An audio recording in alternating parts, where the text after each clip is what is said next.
And so you have, public health policy being used as a system of control rather than looking out for the health of the public. And, Yeah.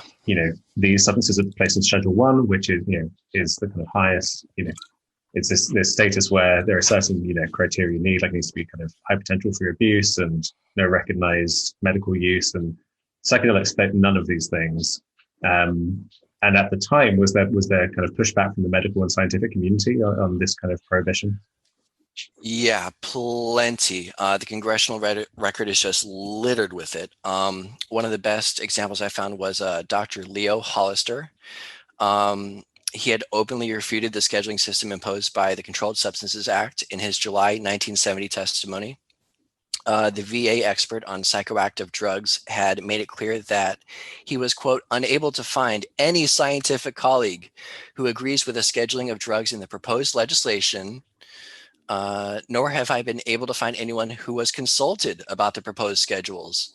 The unfortunate scheduling which groups together such diverse drugs such as heroin, LSD, and marijuana perpetuates a fallacy long apparent to our youth. These drugs are not equivalent in pharmacological effects or in the degree of danger they represent to individuals and to society.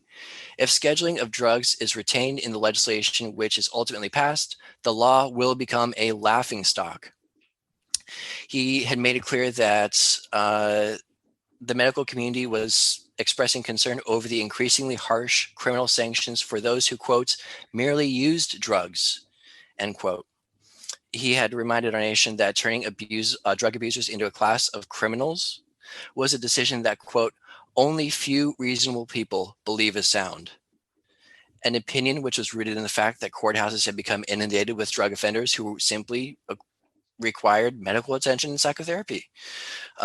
Dr. Hollister had also remarked that these criminal prohibitions have already exacted, quote, a dreadful toll in time, money, and human misery, which has not discouraged to any appreciable extent the use of drugs.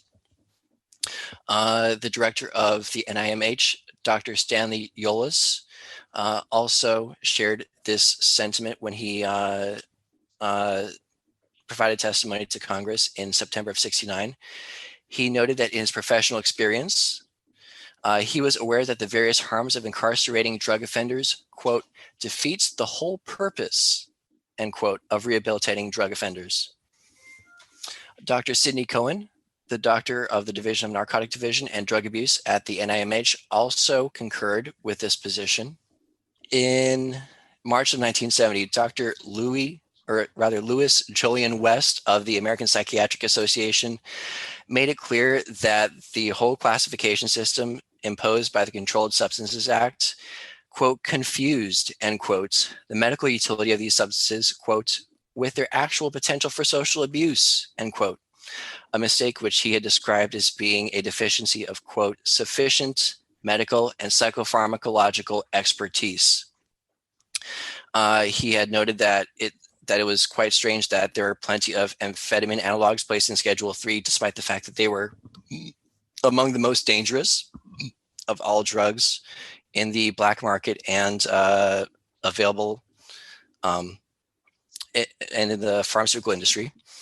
What else? Well, the really big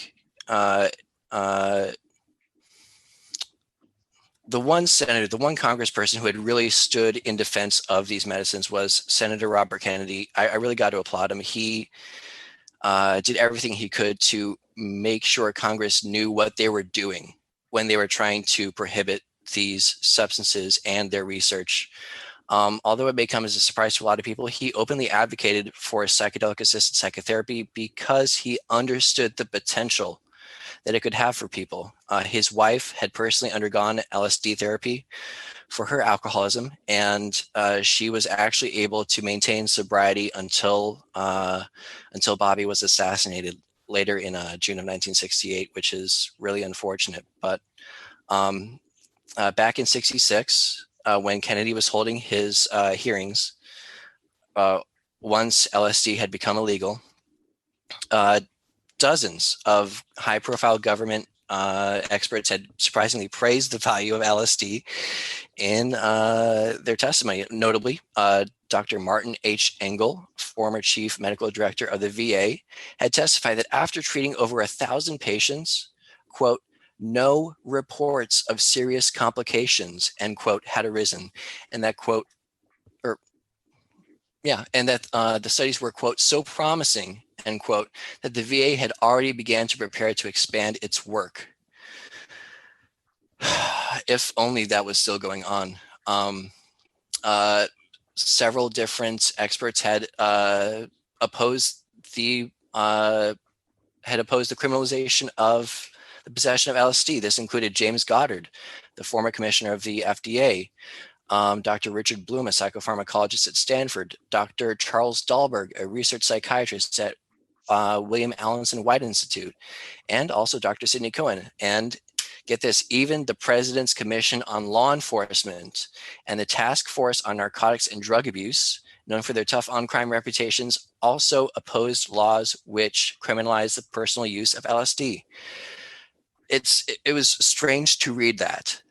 I'll tell you that. It was strange to read that in the congressional record. By 1973, the NIMH had spent $7.5 million in taxpayer money funding research in this field, but unfortunately, Congress let it all go to waste. Cohen, like I had mentioned earlier, had, although he did oppose the criminalization of the possession of LSD, he had wagged his finger at LSD use in so many ways throughout the years. Although his 1960 study indicated that LSD use was, the medical use of LSD was, quote, astonishingly safe, he had openly rebuked Leary in Congress by saying things like, the growth of the youth counterculture is most alarming because LSD abuse led one to lose, quote, all cultural values, the loss of feeling of right and wrong, of good and bad. That LSD users were, quote, deculturated, lost to society, lost to themselves, hung up in a fantasy and a dreamlike non-existence. So a lot of people were saying that LSD definitely had medical value, but even some of these same people were wagging their finger at the idea that anyone should use it, much less researchers.